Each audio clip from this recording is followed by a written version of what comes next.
میں آپ سے سچ کہتا ہوں کہ اسکول کے زمانے میں میرا چونکہ فلسفے اور تصوف کا پس منظر تھا تو 9ویں جماعت میں ملحد ہو گیا ہوتا۔ سلامتی ہے ان آنکھوں پہ جو ہدایت پہ نظریں جمائے بیٹھی ہیں، ان کانوں پہ جو ذکر خیر کے منتظر رہتے ہیں، اور ان قدموں پہ جو ہدایت کی راہ پہ گامزن ہیں۔ یہ پوچھتے ہیں کہ آپ اردو میں گفتگو کرتے ہیں، یو ایس اے کے اندر رہنے والے ہم اپنے بچوں کو آپ سے کیسے انٹروڈیوس کرائیں، وہ اردو زبان نہیں جانتے؟ اپنے بچوں کو اردو زبان سکھائیے۔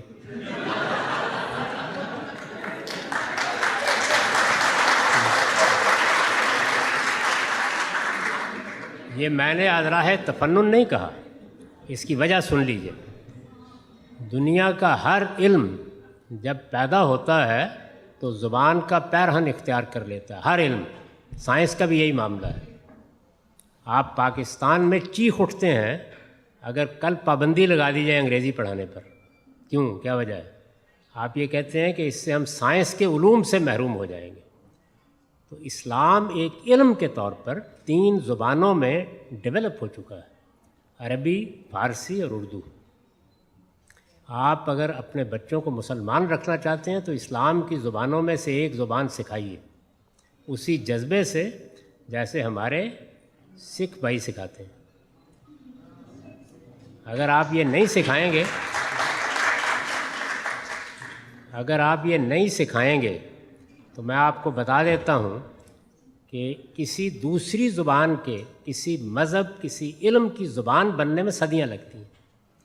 یعنی آپ کیا انگریزی زبان میں اگلے 100 سال میں بھی جو لوگ اردو میں یا فارسی میں یا عربی میں بڑے لوگ پیدا ہو چکے ہیں کر لیں گے پیدا؟ تو جس وقت آپ کا بچہ آپ کی بات سن رہا ہوتا ہے تو آپ پنجابی، سرائیکی، انگریزی، اردو میں جو مرضی کہیں، جب وہ شعور کی عمر کو پہنچ کے بڑے سوالات کرتا ہے تو پھر بڑے لوگ اس کو مطمئن کر سکتے ہیں۔ میں آپ سے سچ کہتا ہوں کہ اسکول کے زمانے میں میرا چونکہ فلسفے اور تصوف کا پس منظر تھا تو 9ویں جماعت میں ملحد ہو گیا ہوتا اگر ابوالکلام اور اقبال اور ابوالعلا مودودی نے اس وقت نہ سنبھالا ہوتا۔ میرے والدین کے بس کی چیز نہیں۔ تو اس لیے اپنے بچوں کو آپ اگر واقعتاً اپنا کلچر، اپنی تہذیب، اپنا مذہب منتقل کرنا چاہتے ہیں تو بے شک 2 صورتیں یاد کرا کے اور 2 دعائیں یاد کرا کے نماز پڑھنی سکھا دیں، کچھ نہ پڑھائیں، کوئی مذہب نہ بتائیں، ان کو اپنی زبان سکھا دیں۔ اس کے بعد آپ کو ضرورت ہی نہیں رہے گی کچھ اور کرنے کی۔ بسم اللہ الرحمن الرحیم۔ السلام علیکم۔ تمام احباب کی خدمت میں آداب اور خوش آمدید۔ بڑی خوشی، مسرت اور تہنیت ہو رہی ہے ایک دفعہ پھر اپنا میں آ کے، کم و بیش 4 سال کا یہ سفر ہو گیا ہے، اور یہاں جب بھی آتے ہیں اپنے لوگوں سے ملاقات ہوتی ہے۔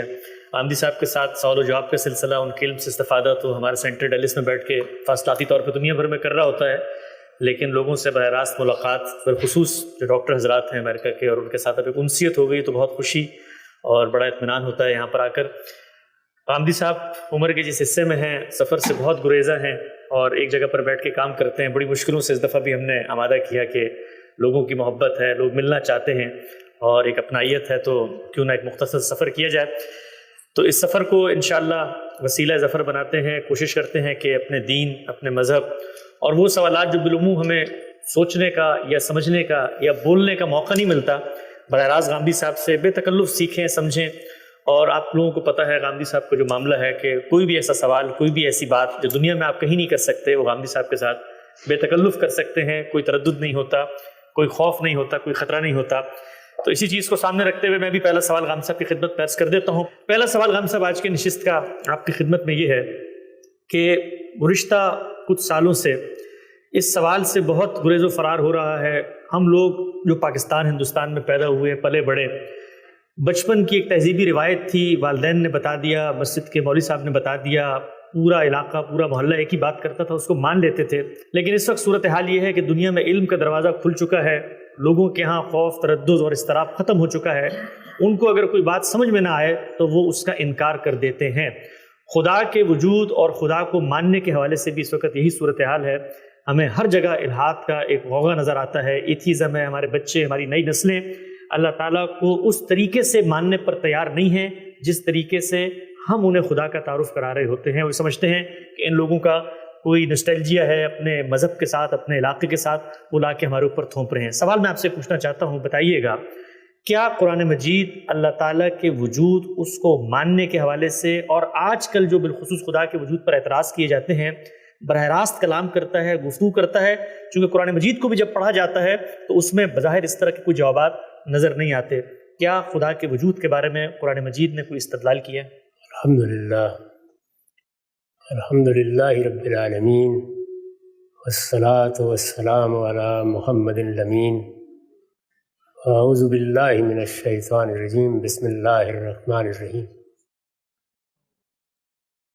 قرآن مجید اس طرح کی کتاب نہیں ہے جس میں ہم مختلف موضوعات پر ابواب قائم کر کے گفتگو کرتے ہیں. یعنی اس طرح نہیں ہے کہ شروع میں ایک اللہ تعالیٰ پر ایمان کا باب ہے، پھر کوئی رسالت پر ایمان کا باب ہے، پھر آخرت پر ایمان کا باب ہے.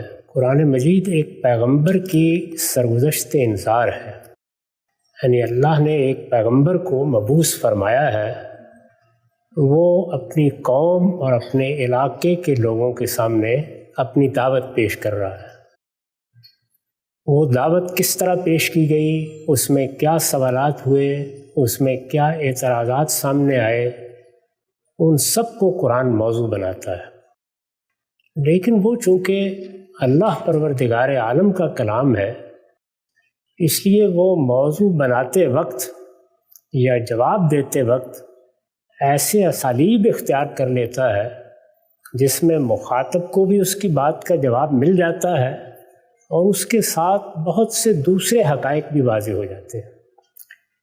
قرآن مجید کے مخاطبین میں مشرکین عرب ہیں، انہیں آپ قریش بھی کہہ سکتے ہیں، بنی اسماعیل بھی کہہ سکتے ہیں. وہ سب اللہ کو ماننے والے ہیں. ان سے قرآن نے سوالات کیے ہیں کہ زمین کا خالق کون ہے، آسمان کا خالق کون ہے، بارش کون برساتا ہے، موسموں میں کون تبدیلیاں لاتا ہے. وہ جواب میں کہتے ہیں کہ یہ سب کام اللہ ہی کرتا ہے. لیکن وہ دوسروں کو اللہ کے حکم میں، اللہ کے فیصلوں میں اور اللہ کے اس امر میں جس پر یہ کائنات کھڑی ہے شریک ٹھہراتے ہیں. چنانچہ ساری گفتگو کا محور اور مرکز ان کا یہ عقیدہ بن جاتا ہے. اہل کتاب دوسرا گروہ ہے، قرآن نے ان کو بھی مخاطب کیا ہے، بلکہ قرآن کے پہلے باب کے مخاطبین وہی ہیں. بقرہ، آل عمران، نساء، مائدہ، ان میں اصلاً اہل کتاب سے گفتگو کی گئی ہے. وہ بھی اللہ کو ماننے والے ہیں، آخرت کو بھی ماننے والے ہیں. چنانچہ ساری بحث اللہ پر ایمان کے تقاضوں کو بیان کرنے کے لیے ہوئی ہے. اللہ کو مانتے ہو تو پھر تمہیں یہ بھی ماننا چاہیے. اللہ کو اپنا پروردگار سمجھتے ہو تو اس کا لازمی نتیجہ یہ بھی ہے. آخرت پر ایمان رکھتے ہو تو اس کے نتیجے میں فلاں اور فلاں باتیں لازماً تمہارے علم میں ہونی چاہیے، تمہیں اس پر یقین کرنا چاہیے. ان سے بھی خطاب اس پہلو سے ہوتا ہے. اسی طرح اہل ایمان کو خطاب کیا جاتا ہے. وہ رسالت مآب صلی اللہ علیہ وسلم کی نبوت کو قبول کر کے مسلمان ہو چکے ہیں. ان کو ان کی ذمہ داریاں بتائی جاتی ہیں، اللہ کی شریعت سے انہیں واقف کرایا جاتا ہے، اور اگر وہ کوئی غلطی کرتے ہیں تو اس پر ان کی تنبیہ ہوتی ہے. یہی معاملہ خود رسالت مآب صلی اللہ علیہ وسلم کا ہے. قرآن مجید کی کئی صورتوں میں آپ ہی کو خطاب کیا گیا ہے، کبھی دعوت کی ذمہ داری کو بیان کرنے کے لیے، کبھی وہ حالات جو آپ کو درپیش ہیں ان میں رہنمائی کے لیے، اور کبھی تسلی کے لیے، اطمینان کے لیے، یا بعد میں جو صورت پیش آنے والی ہے اس کے بارے میں بعض حقائق بتانے کے لیے.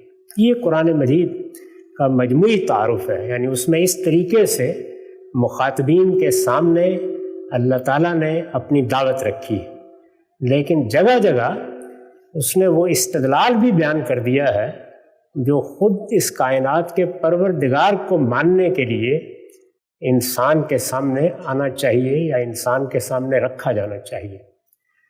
قرآن مجید کا مطالعہ کرنے والا اگر کوئی ایسا شخص ہو جو آیتوں پر تدبر کر سکے، اصل خطاب سے ہٹ کر جو استدلال کیا جا سکتا ہے اس کو سمجھ سکے، تو یہ کوئی مشکل نہیں ہوتا. وہ اللہ تعالیٰ کی ذات تو ایک طرف، زندگی کے اور بہت سے حقائق کے بارے میں بھی بہت کچھ علم حاصل کر لیتا ہے، اور وہ علم آگے بہت سے علوم کی بنیاد بن جاتا ہے۔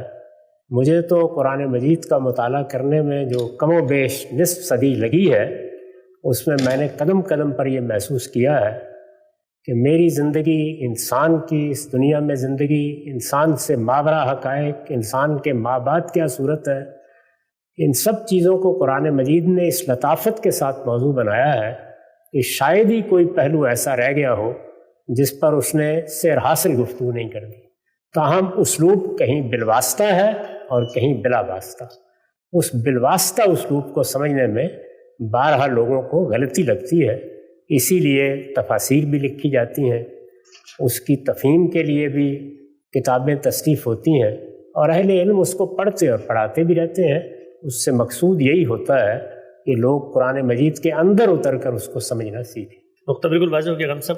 ایک ضمنی پہلو جو اس بحث میں جاننا چاہتا ہوں کہ یہ آپ نے پس منظر بتایا کہ کتاب کی نوعیت کیا ہے، کس طریقے سے اس سے استفادہ کیا جا سکتا ہے، تو اب کیا طریقہ ہوگا ایک عام آدمی کے لیے اگر وہ اپنے بچوں کو خدا کے وجود کے حوالے سے، الحاد کے اعتراضات کے حوالے سے کوئی جواب دینا چاہتا ہے، ان کو سمجھانا چاہتا ہے، تو کیا اپروچ ہے، کیا زاویہ نظر ہے، کیا میتھڈالوجی ہے کہ جس کو وہ اپنائے گا تو وہ کیا جوابات ہیں جو قرآن مجید اس باب میں ہمیں دیتا ہے؟ یہ تو ایک پورے لیکچر کا موضوع ہو سکتا ہے۔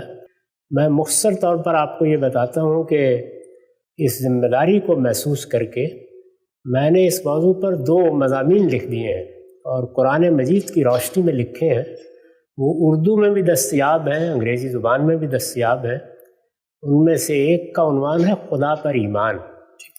اس میں نے تفصیل سے بتایا ہے کہ قرآن مجید ذات باری پر ایمان کے لیے استدلال کا کیا طریقہ اختیار کرتا ہے، اس نے بات کہاں سے شروع کی ہے اور کن مراحل سے گزر کر کہاں تک پہنچائی ہے۔ بہت مختصر مضامین ہے، یعنی 15، 16، 20 صفحے میں آپ اس پورے استدلال کو جان سکتے ہیں۔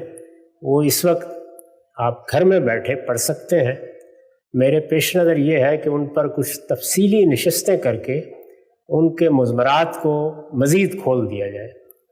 دوسرے مضمون کا عنوان ہے الحاد کا مقدمہ، یعنی اس وقت جو ایتھیزم کی تحریک ہے وہ مذہب پر کیا اعتراضات کرتی ہے۔ جن لوگوں نے دقت نظر کے ساتھ مطالعہ کیا ہے وہ جانتے ہیں کہ بنیادی اعتراضات 4 ہیں۔ چنانچہ ان کو ایک ایک کر کے میں نے اس میں موضوع بنایا ہے اور پھر اس کے جواب میں قرآن کیا کہتا ہے اس کو بیان کر دیا ہے۔ تو وہ لوگ جو تفصیل کے طالب ہیں، کسی چیز کو جاننا چاہتے ہیں یا اپنے بچوں کو بتانا چاہتے ہیں، ان سے میں درخواست کروں گا کہ اس کا مطالعہ کر لیں۔ یہاں میں صرف وہ میتھڈالوجی یا وہ منہاج بتا دیتا ہوں جو استدلال کے لیے ہم سب کو سیکھنا چاہیے۔ اصل چیز یہ نہیں ہوتی کہ آپ نے جواب کیا دیا یا آپ نے بات کیا کی۔ اصل چیز یہ ہوتی ہے کہ جو مسائل درپیش ہوں ان میں میتھڈالوجی کیا اختیار کی گئی، وہ اگر سمجھ میں آ جائے، یعنی یہ معلوم ہو جائے کہ کسی مسئلے پر استدلال یا ریزننگ کا طریقہ یہ ہے، تو پھر کسی بڑے عالم کی بھی ضرورت نہیں رہتی۔ عام لوگ بھی اس کو سمجھ کر، سیکھ کر اس کا اظہار کر سکتے ہیں۔ اس معاملے میں قرآن مجید نے ہمیں یہ بتایا ہے کہ ہر وہ استدلال جس کی آپ ابتدا کریں گے، ہر ریزننگ شروع کہاں سے ہوگی، وہ ہمیشہ علم بالحواس سے شروع ہوگی۔ یعنی ہمارے جو سینسز ہیں، ہمارے حواس کو جو چیزیں براہ راست معلوم ہوتی ہیں، بنائے استدلال انہی کو بنایا جا سکتا ہے۔ میں جو کچھ دیکھتا ہوں، جو کچھ سنتا ہوں، اس دنیا میں میرے حقیقی علم کی بنیاد وہی ہے، وہاں سے بات شروع ہوگی۔ چنانچہ قرآن مجید اس میں توجہ دلاتا ہے کہ حواس کی گرفت میں جو چیز آتی ہے اور جس کا ہم ابتدا سے انتہا تک مشاہدہ کر سکتے ہیں، اور پھر جو وہ سوال پیدا کر دیتی ہے، جس سوال کے جواب میں ذات باری کا تعارف کرایا جاتا ہے، وہ سوال خود انسان کا خلق ہے جس کا میں آپ مشاہدہ کرتے ہیں، یعنی ہماری آنکھوں کے سامنے۔ بلکہ اب تو ہمارے علم نے تحلیل کر کے یہ بھی جان لیا ہے کہ وہ بے جان عناصر کیا ہیں جن کے اندر سے اس کائنات کے نظم کو آپ پہلے ایک طرف رکھ دیجئے، جن کے اندر سے خود ہمارے سامنے وہ افسردہ وجود میں آتا ہے جس میں انسان کا تخم ہوتا ہے، وہ بیضا وجود میں آتا ہے جو اس تخم کو پائے تکمیل تک پہنچاتا ہے۔ اس کے لیے کہیں جانے کی ضرورت نہیں ہوتی، اس کا ہم مشاہدہ کرتے ہیں، اس کا ہم تجربہ کر سکتے ہیں۔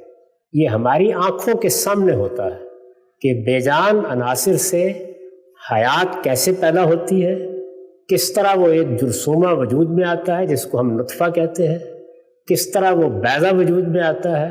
یہ کوئی راز نہیں ہے، یہ ہماری آنکھوں کا مشاہدہ ہے۔ تو وہ اس وجودی حقیقت کی طرف توجہ دلاتا ہے اور پھر یہ کہتا ہے کہ یہ دیکھو کہ بے جان سے یہ جاندار کیسے پیدا ہوا ہے، اور پھر اس جاندار میں حیات کی مختلف انواع کیسے آئی ہیں، اور پھر اس میں وہ شعور کیسے پیدا ہوا ہے جس کی بنیاد پر تم اس کو انسان سمجھتے ہو۔ تو انسان کے خلق کو قرآن نے بنائے استدلال بنایا ہے، اور پھر ہمارے شعور کی ساخت کے سامنے یہ سوال رکھ دیا ہے کہ یہ جو خلق کا فعل ہوا ہے، تم اپنے شعور کی ساخت کے لحاظ سے مجبور ہو کہ جب کسی فعل کو دیکھو تو اس کا فاعل تلاش کرو۔ تو یہ خلق ہے جس کا اب تمہیں خالق تلاش کرنا ہے۔ یہ سوال قرآن مجید سامنے رکھ دیتا ہے اور پھر ہمیں متوجہ کرتا ہے کہ اب تم دنیا کے علم کی طرف نگاہ اٹھا کے دیکھو، دوسرے انسانوں کی بات سنو، وہ کیا کہتے ہیں اس کے جواب میں۔ یعنی پہلا مقدمہ کہ بے جان سے خلق کا فعل ہوا ہے ہمارا مشاہدہ ہے، اس کے بارے میں یہ سوال کہ اس خلق کے فعل کا کوئی خالق ہونا چاہیے، یہ ہمارے شعور کی ساخت کا لازمی نتیجہ ہے۔ اس سوال سے ہم گریز ہی نہیں کر سکتے۔ یہی سوال ہے جو ہر چیز کے بارے میں پیدا ہوتا ہے تو ہمارا علم وجود میں آتا ہے، تو وہ اس سوال پر کھڑا کر کے پھر ہمیں دعوت دیتا ہے کہ اب ذرا دیکھو اس کے کیا جوابات دیے گئے۔ تو جب ہم اس کی اس دعوت کے جواب میں اس کائنات پر نگاہ ڈالتے ہیں تو معلوم ہوتا ہے کہ اس کے دو ہی جواب آج تک دیے گئے۔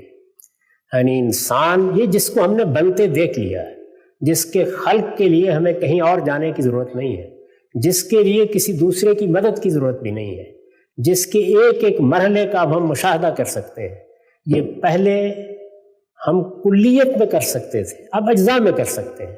یہ سب کچھ خود ہمارے مشاہدے کی چیز ہے، زیادہ یہ علم بالحواس ہے، یعنی ہمارے اپنے مشاہدے، ہمارے اپنے تجربے کی چیز ہے۔ اس کے بارے میں یہ سوال کہ اس کا خالق ہونا چاہیے، یہ ایک فعل ہے تو اس کا فاعل ہونا چاہیے، یہ ہمارے شعور کی ساخت کا استقرار ہے۔ ہم اس سوال سے نجات ہی نہیں پا سکتے۔ تو وہ یہ کہتا ہے کہ اب ذرا اس کا جواب تلاش کرو۔ تو دو ہی جواب میں نے آپ سے عرض کیا ہے کہ آج تک دیے گئے ہیں۔ ایک یہ کہ یہی کائنات انسان کی خالق ہے، یہ کائنات جو وسیع کائنات ہم کو نظر آ رہی ہے، یہ مادی کائنات یہی انسان کی خالق ہے۔ اور دوسرا یہ کہ اس کائنات کے ماورا ایک علیم و حکیم ہستی ہے، وہ اس کائنات کی خالق ہے۔ پہلا جواب الہات کا ہے اور دوسرا جواب انبیاء نے دیا ہے۔ تو قرآن ان دونوں کی تحلیل کی طرف توجہ دلاتا ہے اور پھر بتدریج آپ کو اس جواب کی طرف لے جاتا ہے جو اللہ کے پیغمبروں نے کیا ہے۔ یہی تفصیل آپ میرے ان مضامین میں دیکھ سکتے ہیں۔ یہ میں نے تعارف کرا دیا اس لیے کہ اگر میں اس وقت اس کو موضوع بنا کے گفتگو کروں تو پھر کسی اور سوال کی گنجائش نہیں رہے گی۔ ڈاکٹر بالکل واضح ہو گیا۔ غامدی صاحب کے جو دونوں مضامین ہیں، الہات کا مقدمہ اور اسی طریقے سے خدا پر ایمان، یہ یوٹیوب کے اوپر بھی موجود ہیں، اس کی آڈیو بھی سنی جا سکتی ہے، یہ انگریزی زبان میں بھی ہیں، یہ اردو زبان میں بھی ہیں، ان کو ایکسیس کیا جا سکتا ہے۔